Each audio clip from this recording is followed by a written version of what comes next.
오늘 우리들에게 주시는 하나의 말씀, 마가복음 13장 24절에서부터 37절까지의 말씀입니다.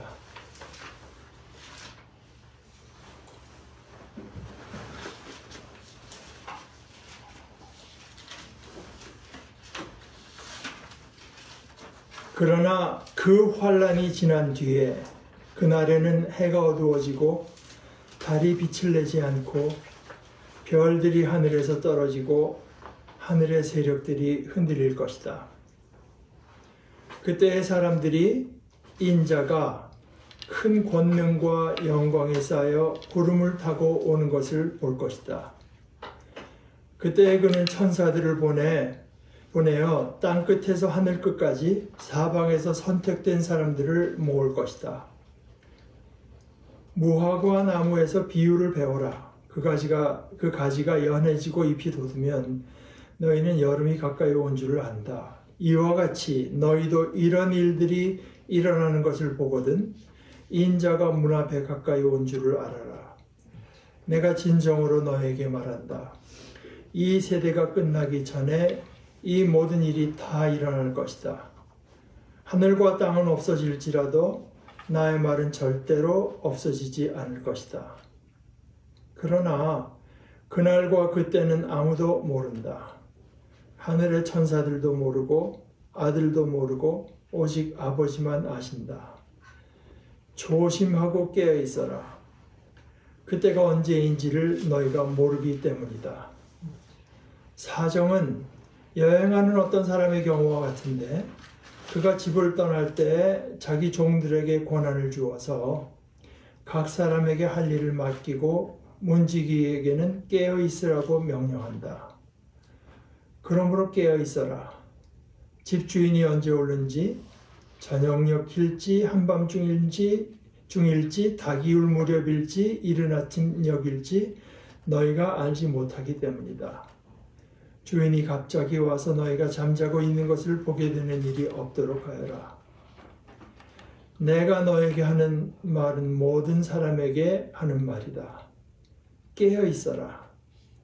하나의 말씀입니다. 하나님 감사합니다. 깨어 있어라 하시는 건데 깨어 있는 것은 좀 귀찮죠. 어떤 때는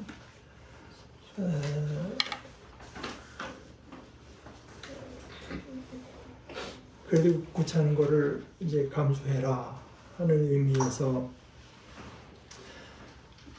그건 뭐 적용이 되는 부분이 너무나 많고 너무나 다양합니다. 예를 들어서 우리가 오늘 이렇게 성경을 놓고 같이 이제 읽고 나누는 이 일에도 깨어 있는 게 필요합니다. 사실 어떤 때는 앞뒤 그냥 딱 자르고 성경에 확 멋있는 구절 감동받는 거 있으면은 그거 딱 감동을 받고 그러고 싶죠. 그러나 그 뜻을 새기려면은 앞뒤를 다 살펴보면서 이 뜻이 정말 뭔가 하는 걸 따져보는 그 귀찮음을 감수해야 됩니다. 그것도 일종의 깨어있는 거라고 할 수 있을 것 같아요. 그래서 오늘 이야기는 뭐 가까이는 13장 1절에서부터 시작하는데 예수님께서 지금 뭐 자꾸 이렇게 교회 뭐 성전 건축 하지만 이거는 성경하고는 잘 안 맞는 이야기고 성전이라고 하는 딱 하나밖에 예루살렘에 서 있는 그 더 템플 그 하나밖에 없습니다. 사실 성전이라고 하는 거는 곳곳에는 회당들이 있죠.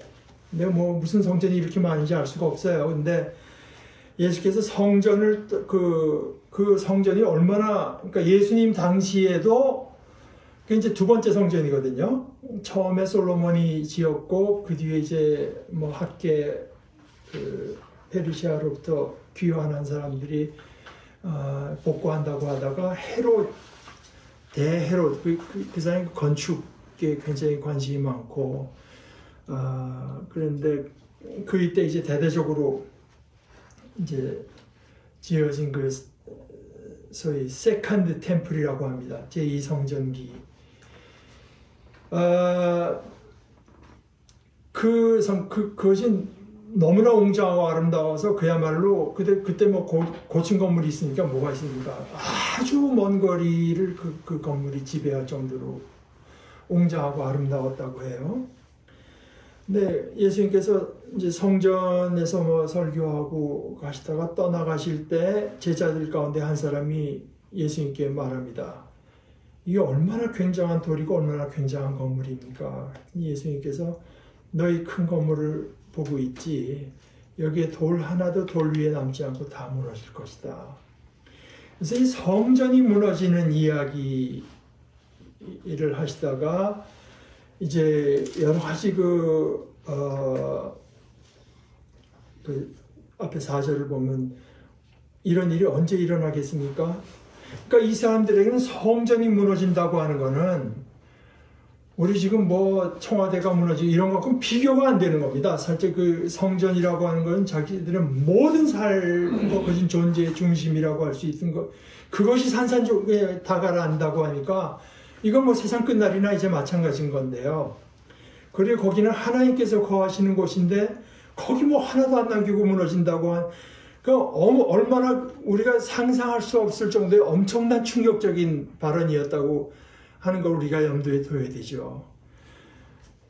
이런 일이 일어나려고 할 때 무슨 징조가 있겠습니까? 물을 정도로 성전은 이제 그랬더니 예수님께서 누구에도 속지 않도록 조심해라. 많은 사람에서 내가 그리스도다, 내가 그리스도다. 뭐 여기에 전쟁이 일어날 날이라는 난 소식과 일어날 거라는 소문은 듣는데 그때도 놀라지 말라.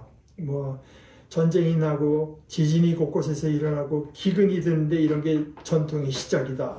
그리고 너희가 법정으로 넘겨지고 총독들과 임금들 앞에 서게 될 것이고 너희가 얻어맞기도 하고 나에 대해서 증언하게 될 것이고 그리고 그때가 얼마나 악한가 하면은 형제들끼리 또는 부모가 자식을 또 자식들이 부모를 죽는데 내어주게 되는 이런 험악한 일이 이제 있을 것인데 그러나 너희는 내 이름 때문에 모든 사람에게 미움을 받을 것이지만 끝까지 견디는 사람, 여기서 끝은 종말을 말하는 게 아니라 죽는 거, 죽기까지 견뎌내는 사람은 구원을 받을 것이다.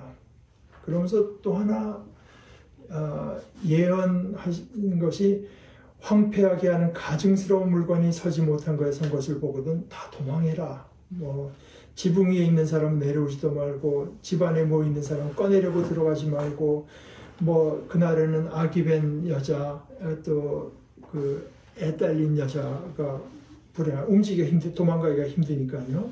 이 일이 겨울에 우기에 일어나지 않도록 기도해라.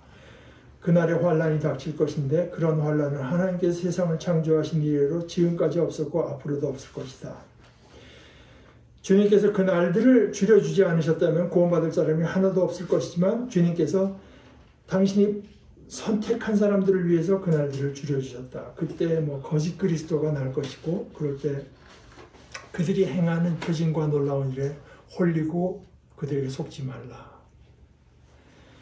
이제 그런 환란들이 바로 그 환란이 지난 뒤에 그날에는 해가 어두워지고 달이 빛을 내지 않고 별들이 하늘에서 떨어지고 하늘의 세력들이 흔들릴 것이다. 이런 이야기가 오늘 지속되는데 오늘 이 말씀을 보는데 한 세 가지 관점이 있습니다. 첫째는 제가 이것이 우주적인 종말 마지막 날 그야말로 마지막 때의 일이라고 읽는 분들이 있고 그분이 아마 다수인 것 같아요. 그러니까 그분들의 입장에서 봐서는 예수님도 그랬는지 예수를 따르는 사람들과 이 성경을 쓴 사람들만 그랬는지 예수님께서 이 마지막 때가 자기들 세대가 지나가기 전에 올 거라고 했는데 바로 안 이루어지지 않았느냐, 안 이루어졌다 이렇게 해석하는 사람들이 뭐 훨씬 많은 것 같고 그러나 제가 지난주에도 말씀드렸던 그 탐 라이트 같은 사람이 문맥을 봐라. 이거는 예루살렘 성전이 무너질 것을 갖고 그러니까 AD 70년에 일어난 일입니다.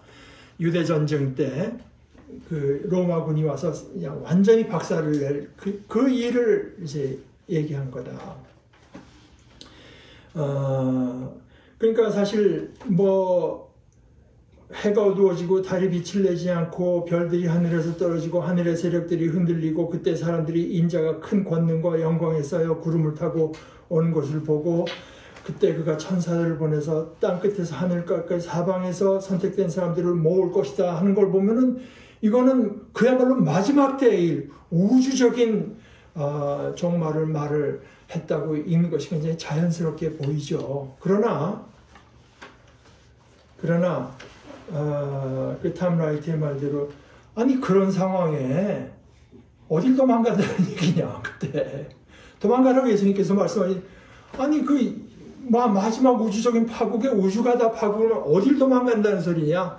그건 그렇게 볼 일이 아니다. 이것은 예수님께서 예루살렘 성전이 무너질 것을 말을 하고 있을 뿐만 아니라 예를 들어서 이 우주적인 파국을 얘기하는 것 같은 것들은 성경이 어법이다. 예를 들어서 저 앞에 이사야서 13장 10절을 보게 되면 근데 그것은 이사야서 13장 10절의 말씀은 그 바빌론 그 당시에도 뭐 껐떡 없을 것 같은 그 바빌론이라는 큰 세력이 이제 무너지게 되는 것을 말을 하면서 그때 이렇게 말해요. 주님의 날이 온다. 무자비한 날, 진노와 맹렬한 분노의 날, 땅을 황폐하게 하고 그 땅에서 죄인들을 멸절시키는 주님의 날이 온다. 하늘의 별들과 그 성좌들이 빛을 내지 못하며 해가 떠도 어둡고 달 또한 그 빛을 비치지 못할 것이다.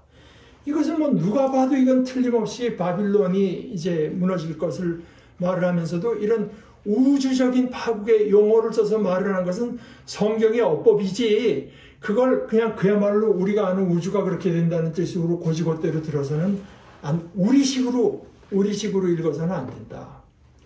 이제 이것은 그러니까 아까 그것은 그 종말적인 묵시적인 이해라고 한다면 이것은 이제 역사적인 이해, 역사의 사건을 그 예언 미리 말씀하신 거라고 보고 어떤 사람은 그 5절에서 31절까지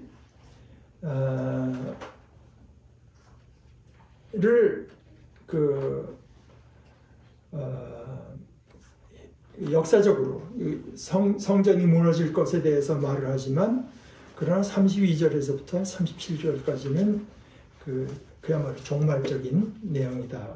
그러나 어찌됐건 하여간 그 세 번째 입장에 서는 사람도 오늘 우리가 읽은 대부분의 이야기는 주님께서 최소한 주님의 말씀은 우리 이 세대가 지금 다 죽기 전에 이 모든 역사가 다 끝나고 인자가 온다는 것을 말씀하신 그런 내용은 아니다. 이제 두 번째, 세 번째는 그런 입장에 서 있고 저도 이제 거기에 많이 공감이 갑니다.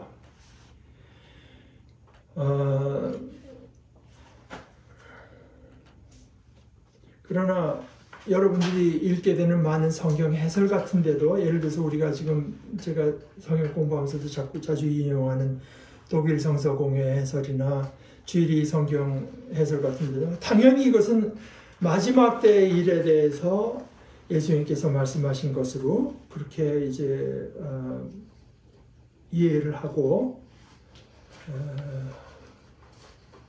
설명을 한 것을 여러분들이 보게 될 것입니다.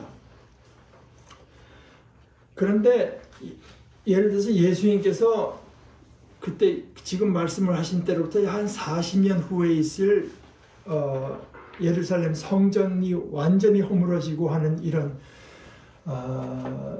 그런 일에 대해서 말씀하고 계시다고 해서 그 말씀을 거기만 꼭 국한시켜서 읽을 것은 또 결코 아닙니다.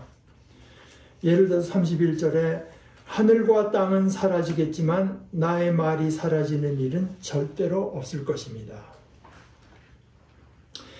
이것이 그야말로 주님께서 성전 파괴에 대해서 말씀하시고 그것을 우주적인 용어를 써서 말씀하셨다고 해도 또 어떻게 생각하면 우주적인 용어를 써서 말씀하셨다고 하는 그 자체가 이 말씀이 거기에 대해서 말했더라도 거기에만 국한되는 것은 아니라고 하는 것을 이제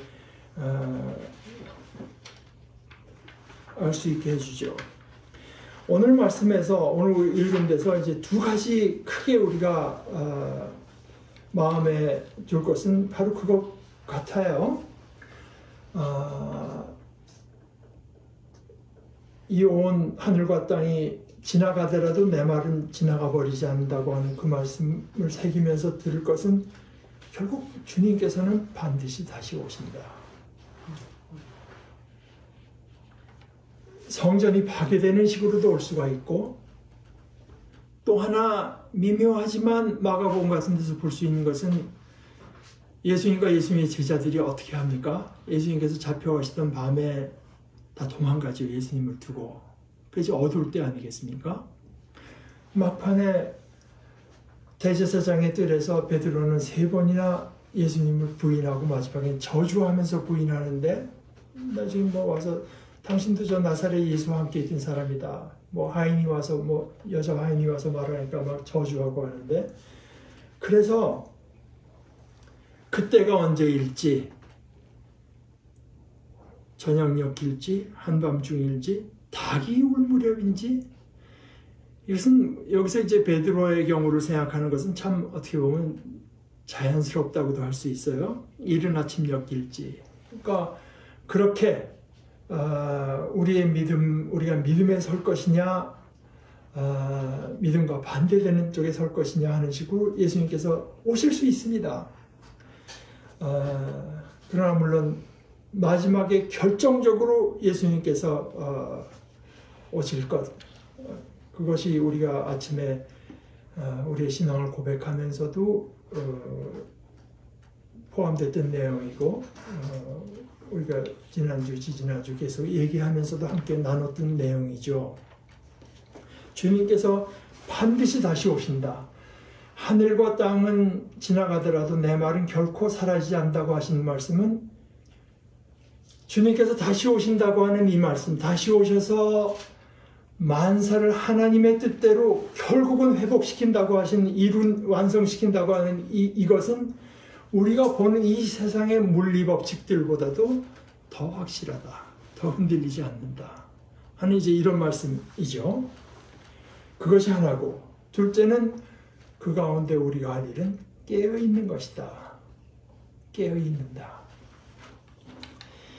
이 깨어있는다고 하는 것은 어떤 사본에는 깨어있으라 라고 한 것을, 또 다른 사본에는, 더 소수의 사본에는 깨어있어 기도하라. 성경에는 물론 깨어있음과 기도하는 것이 많이 이제 묶여져 있고, 어떤 때는 거진 동의어 비슷하게 이제 나오기도 합니다. 예를 들어서 예수님께서 제자들에게 마지막 겟세마네에서도 시험에 들지 않게 깨어 기도하라. 마음에는 원이로되 육신이 약하도다. 또 이러므로 너희는 장차 올 이 모든 일을 능히 피하고 인자 앞에 서도록 항상 기도하며 깨어 있으라 하시니라. 거기는 이제 기도하며 깨어 있으라. 누가복음 22장 25, 26절에도 겟세마네에서 잠든 제자들을 보시고 어찌하여 자느냐, 시험에 들지 않게 일어나 기도하라 하시니라. 이렇게 이제 하나의 기도한다는 것과 이제 많이 같이 묶어서 우리에게 말씀하시는 경우가 많은데, 그러나 사실 이 깨어있는다고 하는 말이 가지는 함축은 너무나 넓고 너무나 많아서 우리가 그것을 다 나눌 수는 없습니다. 그런데 오늘 이제 제가 본문을 생각을 하면서, 예를 들어서 무화과 나무에서 비유를 배워라. 그 가지가 연해지고 잎이 돋으면 너희는 여름이 가까이 온 줄을 안다. 이와 같이 너희도 이런 일들이 일어나는 것을 보거든 인자가 문 앞에 가까이 온 줄을 알아라.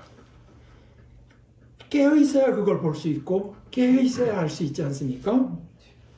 이제 이 말씀과 연관시켜서 생각해 보면, 우리가 깨어 있는다고 하는 것의 이제 1차적인 그 의미는 변화를 알아채는 거죠. 변화를 보고 뭐가 달라지는구나. 살고 있는 도중에는 알 수 없잖아요. 깨어 있어야 그것을 알 수 있지 않습니까?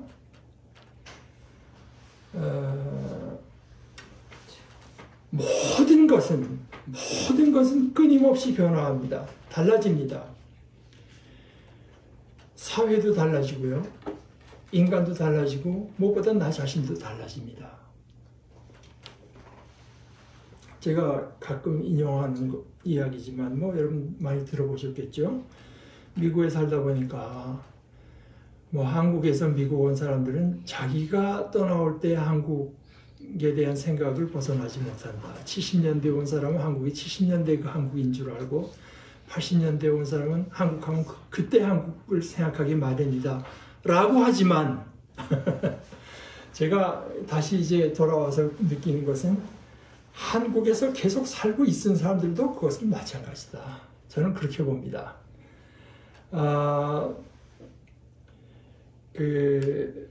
제가 한 2주 전에 이제 속초에 내려간 적이 있는데 그때 점심시간이 지나서 이제 가끔 가던 막국수집에 들어가니까 손님들 다 가고 이제 한 2-3분이 한 식탁에서 먹고 있고 저기는 주인집 한 4명 정도가 먹고 있고 또 우리 있고 그 분위기가 저는 참 좋아요. 그러니까 이게 그때 제가 느낀 게 그겁니다. 여기 속초라고 하는 좀 작은 도시에 이렇게 한량한 시간 이게 내가 좋게 느끼는 게 뭘까? 이게 내가 자라날 때 흔히 겪었던 그 식당 풍경 그때 서울이라고 하는 게 그렇게 붐비지 않았고 그때 식당에 이제 가면 이거 내가 좋아한다고 하는 게 내가 자라날 때, 내 성장 때 어떤 때를 연상시킨 그것을 내가 찾고 있는 건가 보다.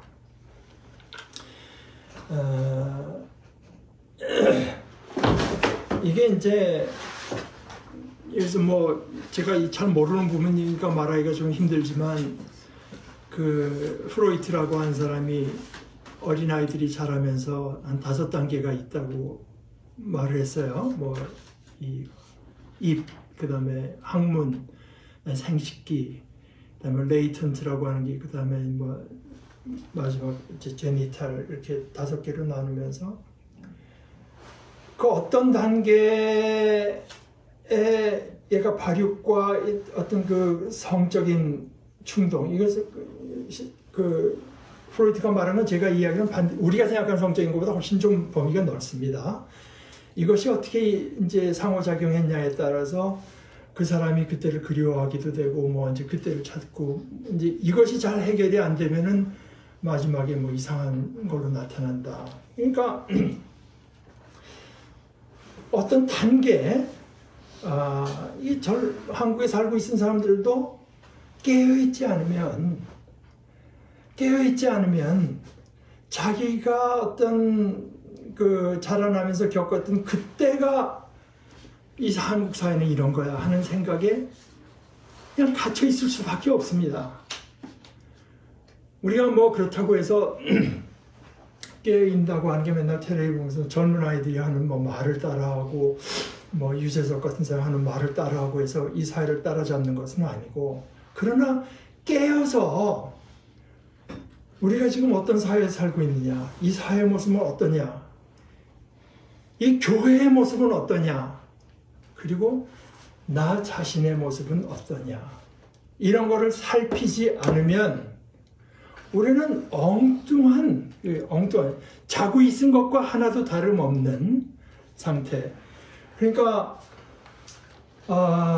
우리가 아까 부른 찬송처럼 내 꿈을 보수하기 위해서는 깨어 있어야 됩니다. 깨어 있어서 이 사회가 어떤 사회며 어떤 것이 나에게 영향을 미치고 있으며 어떤 것이 우리의 모든 생각과 감정을 큰 영향을 미치고 있는가 하는 것을, 그리고 내가 자라나고 몸담고 있는 이 신앙 환경, 교회는 지금 제대로 된 거냐 아닌 거냐 하는 것을 살피지 않으면 결코 복음적인 신앙, 신앙의 어떤 그 정수를 포수할 수 없으면 지킬 수 없어요.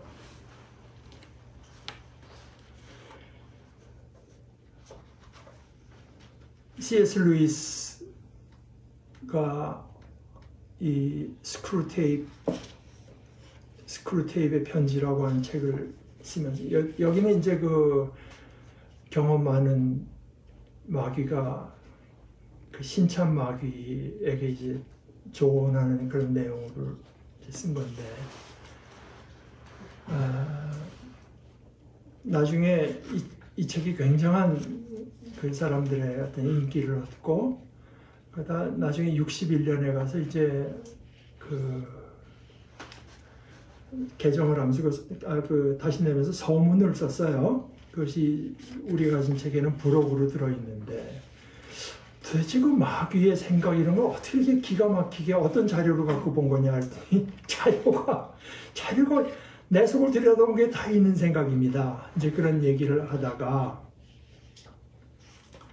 역시 뭐 배운 것이 많은 사람이고, 이제 중간에 그 파우스트를 하면서 그 파우스트에 나오는 그 악마 메피스토텔레스 얘기를 하면서, 파우스트랑 뭐 괴테랑 비교하면 괴테는 자기는 비교할 수 없이 큰 인물이지만, 그러나 자기 같은 보잘것없는 사람도 때로는 거장이 저지른 그 딱 하나의 실수를 피할 수가 있는 법이기 때문에, 나는 여기 나오는 악마의 상징을 선택할 때 적어도 괴테가 범했던 잘못은 피해야겠다고 결심했다.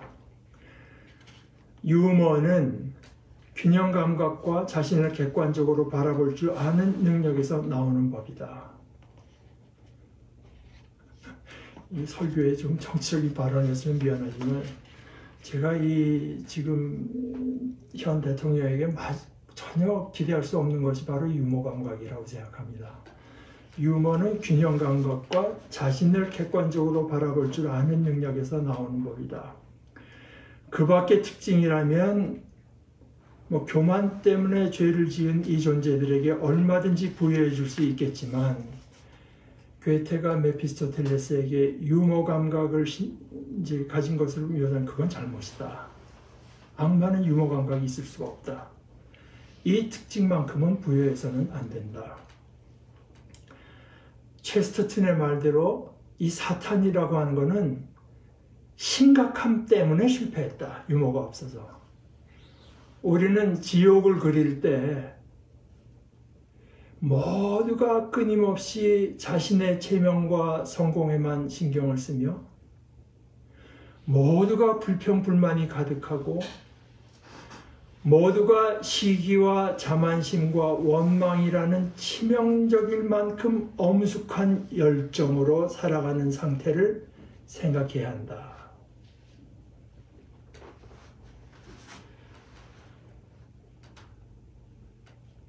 자식을 잃고 제가 가진 소아과 그 매뉴얼 서문에는 어떤 사람이 인간이 경험할 수 있는 가장 큰 아픔은 자식이 자기보다 먼저 죽는 거다.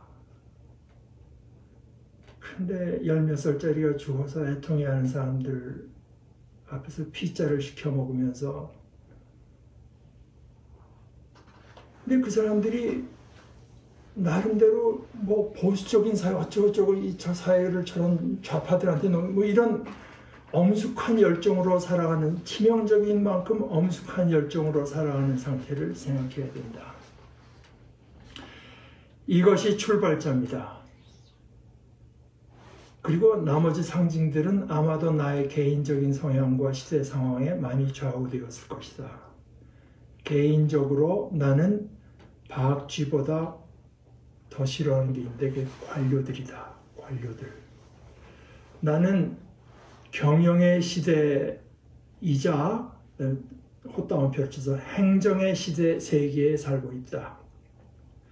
뭐 정확히 오늘 다른 나라 사회는 몰라도 한국 사회가 그렇다고 저는 봅니다. 이거는 C.S. 루이스가 61년에 영국을 생각하면 쓴 거지만, 경영의 시대이자 행정의 세계. 이것이 루이스가 깨어서 지금 내가 살고 있는 시대가 어떤 시대며 이 세계가 어떤 세계인가를 나름대로 파악한 그 내용입니다.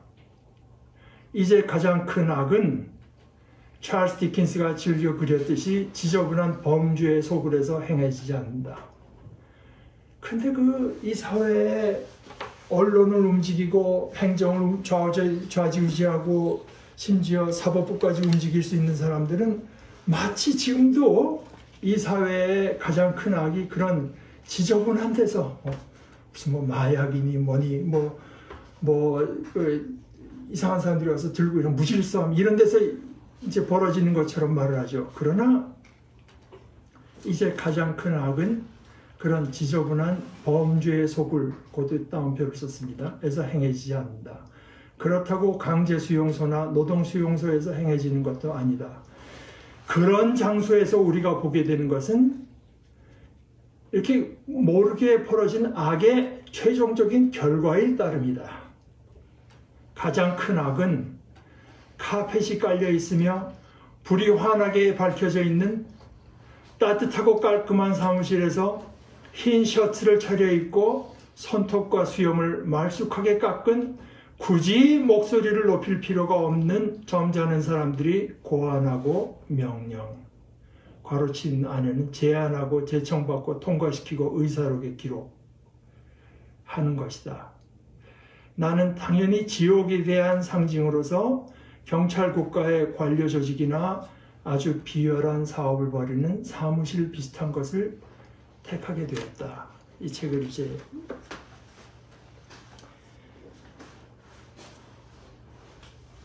여기 예수님께서 오늘 말씀하실 때 이와 같이 너희도 이런 일들이 일어나는 것을 보거든 인자가 문 앞에 가까이 온 줄을 알아라. 여기가 시작입니다. 보는 게 시작이에요. 보지 못한다면 다음 일은 일어나지 않죠. 이 시작이라는 말을 생각해 보면 그렇습니다. 저부터 그렇고 우리가 지금 다이어트 같은 거 이제 힘들어하고 하는데 의사들이 다이어트에 대해서 말할 때 흔히 하는 말 중에 하나는 뭐냐? 다이어트는 언제 시작되나? 그로서리 가서 음식을 살 때부터 시작이다. 사면 먹게 되잖아요. 살 때부터가 다이어트 시작이다.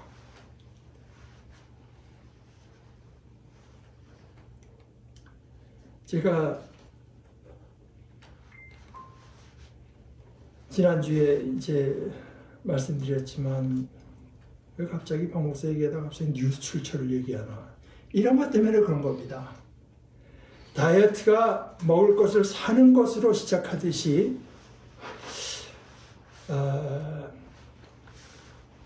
내가 어떤 뉴스, 이 사회가 어떻게 돌아가는가를 보기 위해서 어떤 그 출처를 선택하는가. 나에게 이 사회가 어떤 걸 가르쳐 줄 사람으로서 어떤 사람들과 같이 지내는가. 제가 첫째가 우리가 미국에서 이제 수련을 하기 위해서 줄을 옮길 때 둘째는 아직 너무 어렸고 첫째에게 한 얘기가 내가 물론 의사로서 훈련을 받기 위해서도 가지만 어느 지역을 가냐를 선택할 때 거기 너희들 학교 갈 만한가 어떻게 보면 더 우선적으로 생각해서 가는 거 있는데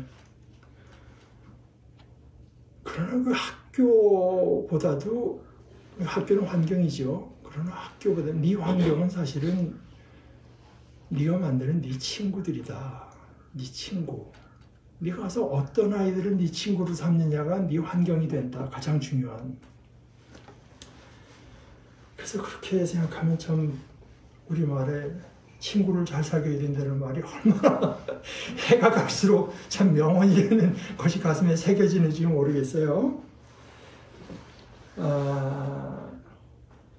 어떤 사람들을 사귀고 어떤 사람들을 뭐 자라나면서 어떻게 자연스럽게 알게 된 친구는 어쩔 수 없더라도 내가 이 사회에서 이 사회가 어떤가를 보고 나 자신이 어떤가를 보고 우리 교회가 어떤 모습인가를 보려면은 어떤 사람들과 사귀고 어떤 사람들과 주로 지내야 되나 하는 건 우리의 선택이고 우리가 취할 수 있는 문제들입니다. 크게 봐서 그 방향성에 있어서 어떻게 힘도 없고 돈도 없는 사람들이 취약한가,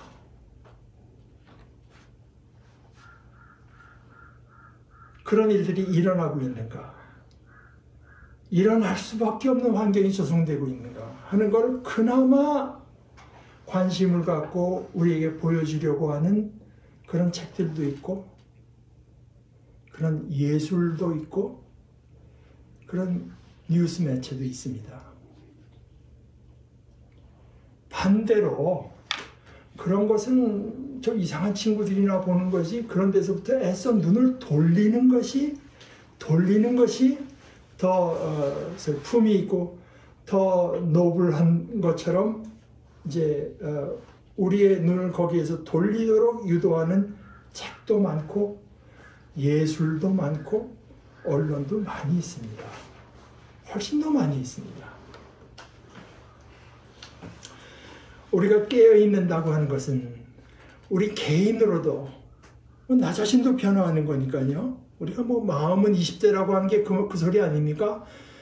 아니 내가 지금 70대인데 마음은 20대라고 하는 게 그게 안 맞는 얘기죠. 세상이 다 계속 바뀌고 있고 나 자신도 바뀌고 있으니까 당연히 세상과 맞는 내 관계도 다 바뀌고 있는데, 무엇보다도 나의 안테나가 어디로 향하고 있는가, 내가 안테나를 어디다 향하고 있는가, 나 자신을 살필 수 있어야 되죠. 그것이 예수님께서 우리들에게 말씀하신 깨어있어라, 반드시 다시 온다, 반드시 다시 와서 우리가 한 모든 생각과 말과 우리가 한 행동들에 따라서 그것이 다 드러나고요. 우리의 마음속에 진정으로 있던 것이 무엇인가 하는 것이 드러나고 그것에 따라서 평가받게 될 때가 반드시 온다고 말씀하시면서 우리에게 말씀하신 것이, 그러니 깨어있어라, 깨어있어라 하신 예수님의 말씀을 우리가 오늘 마음에 새기고 실행하는 한 가지 면이라고 생각합니다. 우리 같이 기도하십시다. 하나님 아버지, 이 세상은 또 우리 자신은 어느 것 하나 빼놓지 않고 끊임없이 변화하고 있고,